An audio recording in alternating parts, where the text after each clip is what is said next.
जय हिंद साथियों। स्वागत है आप सभी का आपके अपने YouTube channel star study with अभी में। जेएसएससी की तरफ से हाई स्कूल टीचर के लिए जो है वो नोटिफिकेशन जारी हो चुका है। ठीक है, इस नोटिफिकेशन के माध्यम से मैं आप लोगों को ये बताऊंगा कि कौन कौन जो है अभ्यर्थी इस फॉर्म के लिए एलिजिबल हैं। ठीक है, इसके लिए मैक्सिमम एज क्या रखी गई है, तो एज के बारे में भी हम इसमें बताएंगे और कौन कौन व्यक्ति जो हैं इस फॉर्म के लिए एलिजिबल हैं। ठीक है, तो चलिए वीडियो में आगे बढ़ते हैं और देखते हैं कि क्या क्या जो है वो क्राइटेरिया है। ठीक है, सबसे पहले तो देख लीजिए यह जो वैकेंसी है साथियों। ठीक है, स्नातकोत्तर प्रशिक्षक शिक्षक प्रतियोगिता परीक्षा 2022 बैकलॉग और साथ ही साथ एक और नोटिफिकेशन है। ठीक है, उसमें रेगुलर वैकेंसी के भी जो है वो दिया हुआ है। रेगुलर भी है और बैकलॉग, ये दोनों आई हुई है। ठीक है, कुल मिलाकर जो है आपका 3120 जो है वो वैकेंसी है। चलिए आगे देखते हैं, वीडियो में बात करते हैं रिक्तियों का विवरण का। तो ये जो रिक्तियों का विवरण है वो नियमित नियुक्ति सीधी भर्ती का है। ठीक है, मतलब सभी को जिसमें अप्लाई कर सकता है उसका है। अब इसमें जीव विज्ञान के कितने शिक्षक हैं, तो जीव विज्ञान का जो है साथियों वो कुल वैकेंसी जो है वो आपका 218 आई हुई है। ठीक है, जिसमें महिला का जो है 11 आप देख सकते हैं। अब इसमें अनारक्षित देखिए कितना है, तो 94 है, 94 है। ठीक है, उसके बाद अनुसूचित जाति अनुसूचित जनजाति इस प्रकार का जो है आप देख सकते हैं कि 22 है, 23 है ना। तो इसका पीडीएफ जो है साथियों वो टेलीग्राम चैनल आपका ऑफिशियल टेलीग्राम चैनल जो है जाइएगा आप और सर्च कीजिएगा @स्टार स्टडी विथ अभी, स्टार स्टडी विथ अभी सर्च कीजिएगा। ठीक है, उसमें जाकर के आप ज्वाइन होइए। ये सभी पीडीएफ जो है साथियों वो आपके मिल जाएंगे। आगे वीडियो में देखते हैं कि रसायन शास्त्र में जो है वो कितना वैकेंसी आई हुई है। तो रसायन शास्त्र में साथियों वो कुल जो है वो 227 वैकेंसी आई हुई है, जिसमें आप देख सकते हैं कि अनारक्षित यानी जनरल वर्ग का जो है वो 92 है। ठीक है, अनुसूचित जाति अनुसूचित जनजाति ये सब का निम्न प्रकार से दिया हुआ है, आप देख सकते हैं इसमें। आगे देखिए, भूगोल की अगर बात करें तो भूगोल का ये कुल जो है वो 164 दिया हुआ है। ठीक है, जिसमें अनारक्षित ये सब अनुसूचित जाति अनुसूचित जनजाति इस प्रकार से दिया हुआ है। आगे हिंदी, तो हिंदी में कुल कितने शिक्षक हैं, तो हिंदी में कुल जो है साथियों 163 शिक्षक है। अर्थशास्त्र के शिक्षक को देखिएगा कि अर्थशास्त्र का कुल कितना वैकेंसी आया हुआ है, तो अर्थशास्त्र का कुल 167 वैकेंसी आया हुआ है, जिसमें अनारक्षित जो है वो 73। ठीक है, उसके बाद अनुसूचित जाति अनुसूचित जनजाति। ठीक है, उसके बाद पिछड़ा वर्ग यानी ओबीसी फर्स्ट ओबीसी सेकेंड इस प्रकार से जो है 18 14 और एक निम्न वर्ग साथियों वो दिया हुआ है। आगे देखिए इतिहास के शिक्षक का, तो इतिहास का कुल शिक्षक जो है 182 हैं। ठीक है, जिसमें जनरल का 49, अनुसूचित जाति अनुसूचित जनजाति 18 15 इस प्रकार से दिया हुआ है। आगे देखिएगा संस्कृत का कुल जो है साथियों ये 169 है। ठीक है, जिसमें अनारक्षित जनरल का 70, आरक्षित जो है अनुसूचित जनजाति के लिए जो है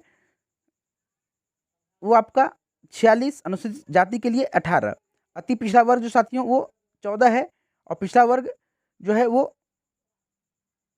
2 दिया हुआ है। ठीक है, तो इस प्रकार से जो है वो सीटों का आप देख सकते हैं कि किस प्रकार से सीट जो है वो अलग अलग सब्जेक्ट के लिए वितरण किया हुआ है। ठीक है, अब बात करें भौतिकी शास्त्र में, तो भौतिक शास्त्र में जो है वो कुल 251 सीटें हैं। ये आपका रेगुलर वैकेंसी का हम बात कर रहे हैं, बैकलॉग का भी जस्ट कुछ ही देर में करने वाले हैं साथियों। अगर कॉमर्स के टीचर का अगर हम लोग बात करें तो कॉमर्स का साथियों कुल वैकेंसी जो है वो आई हुई है आपकी, देख सकते हैं आप यहाँ 200 ना। तो कॉमर्स का कितना दिया हुआ है 200, जिसमें अनारक्षित यानी जनरल वर्ग के लिए 82। ठीक है, उसके बाद अनुसूचित जनजाति के लिए देख सकते हैं 54, अनुसूचित जाति के लिए 21, अति पिछड़ा वर्ग 17 और पिछड़ा वर्ग यानी ओबीसी 2 के लिए 4 दिया हुआ है। ठीक है, अंग्रेजी का कुल सीट कितना है, तो अंग्रेजी का कुल सीट जो है साथियों अनारक्षित के लिए 88 दिया हुआ है। ठीक है, अनुसूचित जनजाति के लिए 58, अनुसूचित जाति 22, अति पिछड़ा वर्ग 18, पिछड़ा वर्ग जो है 2, इस प्रकार से दिया हुआ है। अब आगे देखिए, इसमें सीमित भर्ती कार्यालय, ये जो है आपका टीजीटी जो कार्यरत शिक्षक हैं उसके लिए वैकेंसी आई हुई है। तो इसमें अगर विज्ञान शिक्षक जीव विज्ञान का बात करें तो जीव विज्ञान का कुल जो है वो 73 है। आगे देखिएगा, जो टीजीटी टीचर जो हैं जो कार्यरत हैं उसके लिए ये है, ठीक है। तो रसायन शास्त्र में जो है वो कुल 75 दिया हुआ है। भूगोल का अगर बात करें तो भूगोल में साथियों कुल 54। उसके बाद हिंदी में, तो हिंदी में देखिए आप, हिंदी में आपका भी कुल 54 दिया हुआ है। अर्थशास्त्र में देख सकते हैं कि अर्थशास्त्र में जो है आपका कुल 55 दिया हुआ है, ठीक है। इतिहास शिक्षक में अगर देखें तो इतिहास शिक्षक में जो है वो आपका कुल 61 दिया हुआ है। संस्कृत में अगर देखें, संस्कृत में कुल 58, ठीक है। इस प्रकार से देखिएगा, और विषयों में कितना वैकेंसी आई हुई है जो टीजीटी कार्यरत हैं उनके लिए, ठीक है। भौतिक शास्त्र में देखिएगा कि भौतिक शास्त्र में जो है वो कुल आपका 85 दिया हुआ है। और गणित, तो गणित में साथियों कुल जो टीजीटी कार्यरत हैं उसके लिए 63 दिया हुआ है, ठीक है। और कॉमर्स में, तो कॉमर्स में साथियों वो कुल 67, और साथ ही साथ अंग्रेजी में जो है वो आपका 73।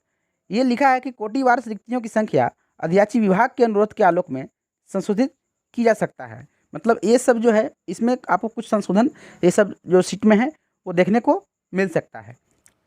अब बात करने वाले हैं शैक्षणिक योग्यता के बारे में, ठीक है। शैक्षणिक योग्यता के बारे में कि शैक्षणिक योग्यता क्या होनी चाहिए। तो देखिए, जीव विज्ञान, रसायन शास्त्र, भूगोल इस प्रकार से दिया हुआ है आपका। तो लिखा क्या है कि राष्ट्रीय अध्यापक शिक्षा परिषद पूर्व प्राथमिक, उच्च प्राथमिक, माध्यमिक, उच्च माध्यमिक अथवा इंटरमीडिएट स्कूल या कॉलेजों में शिक्षा अध्यापक तथा शारीरिक शिक्षा विभाग के रूप में नियुक्ति होने के वाले व्यक्तियों के लिए न्यूनतम योग्यताओं का निर्धारण जो है, ठीक है, वो 2014 और जो अभी संशोधित किया था उसके अनुसार जो है वो दिया हुआ है कि क्या होना चाहिए आपका शैक्षणिक योग्यता। तो किसी मान्यता प्राप्त विश्वविद्यालय से राज्य के सरकारी विद्यालयों में +2 स्तर पर पढ़ाए जाने वाले विषयों में नियुक्ति के लिए कम से कम 50% जो है उसमें अंक होना अनिवार्य रहेगा, ठीक है। और साथ ही साथ शिक्षा में जो है स्नातक में भी। आगे देखिएगा साथियों क्या दिया हुआ है कि 13/11/2022 को अधिसूचित राष्ट्रीय अध्यापक शिक्षा परिषद मान्यता के लिए आवेदन पत्र जमा करने की समय सीमा अध्यापक शिक्षा कार्यक्रमों की मान्यता के लिए मानदंडों और मानदंडों का निर्धारण तथा नए पाठ्यक्रम अथवा प्रशिक्षण शुरू करने के लिए अनुमानित विनियम 2002 तथा 10/12/2007 का अधिसूचित राष्ट्रीय अध्यापक शिक्षा परिषद मान्यता मानदंड और क्रियाविधि विनियम 2007 के अनुसार, ठीक है।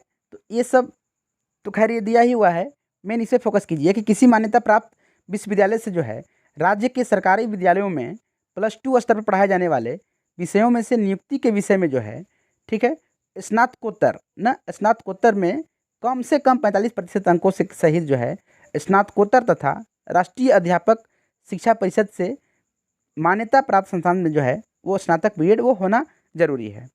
आगे इसमें देखिएगा, किसी मान्यता प्राप्त विश्वविद्यालय से राज्य के सरकारी विद्यालयों में +2 स्तर पर पढ़ाए जाने वाले शिक्षकों में से नियुक्ति के विषय में कम से कम 50% जो है वो अंक होना जरूरी है। साथ ही साथ कहीं भी सरकारी संस्थान से जो है आपका बीएड होना वो जरूरी है। और आगे देखिएगा, किसी मान्यता प्राप्त विश्वविद्यालय से राज्य के सरकारी विद्यालयों में +2 स्तर पर पढ़ाए जाने वाले विषयों में से नियुक्ति के विषय में जो है न्यूनतम 55% अंकों तथा उसके समकक्ष ग्रेड के साथ स्नातकोत्तर तथा 3 वर्षीय एकीकृत बीएड या एमएड, तो ये सब भी जो है आपके एलिजिबल हैं। और भी अगर कोई डाउट होगा तो आप कमेंट के माध्यम से भी जो है वो पूछ सकते हैं। आपका कमेंट का जो है साथियों वो बिल्कुल जो है हम उत्तर देंगे। अब आयु सीमा की बात कर लेते हैं कि आयु सीमा क्या रखी गई है। उम्र की गणना जो है साथियों दिनांक 1/1/2022 के आधार पर की जाएगी। उक्त पदों के संदर्भ में उम्र की गणना निम्नलिखित संदर्भ तिथियों के आधार पर की जाएगी। कम से कम जो है वो 21 वर्ष जो है उम्र रखा गया है, और अधिकतम जो है वो जनरल एवं आर्थिक रूप से कमजोर वर्ग के लिए जो है वो आपका 40 वर्ग। अत्यंत पिछड़ा वर्ग अनुसूचित 1 एवं पिछड़ा वर्ग अनुसूची 2, तो अनुसूची 1 अनुसूची 2 ओबीसी फर्स्ट ओबीसी सेकेंड जो है इसके लिए 42 वर्ष रखा गया है। महिला अनारक्षित, ठीक है, आरक्षित जो भी हैं ये सभी के लिए 43 वर्ष तक आ गया है। अनुसूचित जाति, अनुसूचित जनजाति, ठीक है, तो ये दोनों को देखिएगा, इन लोग दोनों का जो है वो 45 वर्ष जो है वो रखा गया है, ठीक है। सभी कोटि के निःशक्त अभ्यर्थियों को अधिकतम आयु सीमा में 5 वर्षों की अधिकतम अतिरिक्त जो है वो छूट दी जाएगी। निःशक्तता संबंधी प्रमाण पत्र राज्य सरकार द्वारा जो है वो गठित सक्षम चिकित्सा परिषद से विहित प्रपत्र परिशिष्ट 9 में निर्गत होना चाहिए, ठीक है। तो बात कर लेते हैं परीक्षा शुल्क के बारे में। परीक्षा शुल्क जो है साथियों वो 100 रुपये रखी हुई है, ठीक है। अब इस परीक्षा शुल्क में जो है वो आपको छूट भी मिलेगी। तो छूट किसको किसको मिलेगी? तो झारखंड राज्य के अनुसूचित जनजाति यानी एसटी, अनुसूचित जाति के यानी एससी के अभ्यर्थियों के लिए परीक्षा शुल्क जो है वो 50 रुपया रहेगा। मतलब सीधा सीधी एससी और एसटी वर्ग के अभ्यर्थियों के लिए साथियों वो 50 रुपया जो है वो परीक्षा शुल्क जो है वो रखी गई है, ठीक है। आगे देखिएगा इसमें क्या लिखा हुआ है। कार्मिक प्रशासनिक सुधार तथा राजभाषा विभाग झारखंड राज्य के पत्रांक इतना दिनांक 23/10/2019 के आलोक में झारखंड राज्य के 40% अथवा इससे अधिक निःशक्तता वाले दिव्यांग अभ्यर्थियों की परीक्षा में छूट अनुमान्य है। मतलब वैसे व्यक्ति जो आपके दिव्यांग हैं, शारीरिक तौर से जो है वो दिव्यांग हैं, तो उनको परीक्षा में छूट बिल्कुल मिलेगी, ठीक है। आगे देखिएगा इसमें परीक्षा शुल्क के बारे में लिखा हुआ है कि ये आपका नॉन रिफंडेबल होगा। मतलब जो आप पे करेंगे वो रिफंडेबल नहीं होगा, नॉन रिफंडेबल होगा, मतलब ये पैसा आपको मिलेगी नहीं। अब आवेदन प्रक्रिया पूर्ण करने की जो है विभिन्न तिथियों को देख लेते हैं। रजिस्ट्रेशन करने का तथा सूचना दर्ज करने हेतु दिनांक 25/8/2022 से 29/9/2022 की मध्य रात्रि तक जो है आप कर सकते हैं। क्या कर सकते हैं इतना दिन तक? तो आप रजिस्ट्रेशन कर सकते हैं। आगे देखिए परीक्षा शुल्क भुगतान करने के लिए दिनांक 25/9/2022 की मध्य रात्रि तक जो है आप साथियों परीक्षा शुल्क जो है वो दे सकते हैं। फोटो एवं हस्ताक्षर अपलोड करने का जो है आवेदन पत्र का प्रिंट आउट लेने के लिए जो है वो 27/9/2022 मध्य रात्रि तक। आगे देखिए दिनांक 29/9 से दिनांक 1/10/2022 के मध्य रात्रि तक ऑनलाइन आवेदन पत्र में की गई किसी भी अशुद्धि प्रविष्टि को संशोधित करने के लिए पुनः खोली जाएगी। मतलब अगर फॉर्म में किसी प्रकार की जो दिक्कत होती है तो उसके लिए जो है 29/9/2022 से 1/10/2022 की मध्य रात्रि तक जो है वो किसी भी त्रुटि अगर फॉर्म में आप किए हैं तो उसके लिए संशोधन जो है वो कर सकते हैं। छूट सहित परीक्षा शुल्क भुगतान करने की स्थिति में शुद्धिकरण का दावा परीक्षा शुल्क भुगतान की राशि तक ही सीमित होगा, ठीक है। अब देखिए ये बोल रहा है कि परीक्षा शुल्क भुगतान करने की प्रक्रिया क्या रहेगी। तो परीक्षा शुल्क जमा करने के लिए submit to proceed payment click करें। एक नया पेज खुल जाएगा जिसमें टर्म एंड कंडीशन करके टिक प्रोसीड पर जो है बटन दबाकर जो है आगे बढ़ जाना है और सिलेक्ट पेमेंट कैटेगरी के सामने सिलेक्ट कर जो है और अपना रजिस्ट्रेशन नंबर डाल के साथियों वो पेमेंट कर देना है। बात करते हैं परीक्षा का स्वरूप का। आयोग द्वारा कंप्यूटर आधारित परीक्षा सीबीटी ली जाएगी तथा किसी विषय की परीक्षा यदि विभिन्न समूहों में लिया जाता है तो अभ्यर्थियों के प्राप्तांक का नॉर्मलाइजेशन किया जाएगा। नॉर्मलाइजेशन का सूत्र अलग से आयोग के वेबसाइट पर प्रकाशित है। कंप्यूटर आधारित परीक्षा के आधार पर अभ्यर्थियों की मेधा सूची उनके प्राप्तांक के नॉर्मलाइज्ड अंक के आधार पर जो है वो किया जाएगा तथा परीक्षा फल प्रकाशन के बाद उन्हें नॉर्मलाइज्ड अंक ही दिया जाएगा। मतलब सीधा सीधी समझिए कि परीक्षा का स्वरूप जो है सीबीटी होगी और नॉर्मलाइजेशन का जो है साथियों वो प्रोसेस जो है वो मेरिट के लिए किया जाएगा। आगे देखिए परीक्षा का स्वरूप एवं पाठ्यक्रम। परीक्षा का स्वरूप जो है वो और पाठ्यक्रम जो है वो क्या रहेगा इसको देखिएगा। तो परीक्षा एक चरण मुख्य परीक्षा में ली जाएगी, मतलब एक ही परीक्षा होगी। सेकंड, परीक्षा में सभी प्रश्न जो है साथियों वो वस्तुनिष्ठ एवं बहुविकल्पीय उत्तर युक्त होंगे। प्रश्न पत्र 1 में प्रश्न का पूर्ण अंक 1 रहेगा जबकि प्रश्न पत्र 2 में एक प्रश्न का पूर्णांक 2 होगा। आगे देखिएगा मुख्य परीक्षा के विषय एवं पाठ्यक्रम संबंधित जानकारी है। मुख्य परीक्षा के लिए 2 पत्र होंगे। यह परीक्षा 2 पाली में ली जाएगी। प्रत्येक पत्र की परीक्षा 3 घंटे की होगी। पत्र 1 में स्नातक स्तर के प्रश्न पूछे जाएंगे जबकि पत्र 2 में जो है वो स्नातकोत्तर स्तरीय होंगे। पत्र 1 में आप देख सकते हैं कि क्या-क्या है कि पत्र 1 में आपका सामान्य हिंदी भाषा की परीक्षा होगी जो 100 अंक की होगी, और पत्र 2 जिस विषय में नियुक्ति होने वाली है उस विषय की परीक्षा जो है वो साथियों कुल 300 अंक की होगी। साथियों, अगर बात करें सिलेबस की, तो सिलेबस के लिए एक हम अलग से वीडियो जो है वो आप लोग के लिए ला दे रहे हैं, ठीक है। तब तक जो है आप लोग क्या कीजिएगा, चैनल को सब्सक्राइब कर लीजिएगा और बेल आइकन को जो है वो दबा दीजिएगा कि जब भी हम और भी जेएसएससी संबंधित कोई भी नोटिफिकेशन हो, ठीक है, तो आप लोग तक जो है वो जल्द से जल्द जो है वो पहुंच सके, ठीक है, और उसका नोटिफिकेशन साथियों आपको मिल सके। तो इसका एक और वीडियो जो है वो हम डिटेल में जो है वो लाने वाले हैं। उसमें जो भी डाउट होगा इस वीडियो में जो है वो आप पूछिएगा कमेंट के माध्यम से, और उस वीडियो में जो है हम कंप्लीट जो है साथियों वो डिटेल के साथ वो दे देंगे, ठीक है। तो जो भी व्यक्ति जो है ये वीडियो को देख रहे होंगे, ठीक है, वे चैनल को सब्सक्राइब, वीडियो को लाइक शेयर ज़रूर कीजिएगा।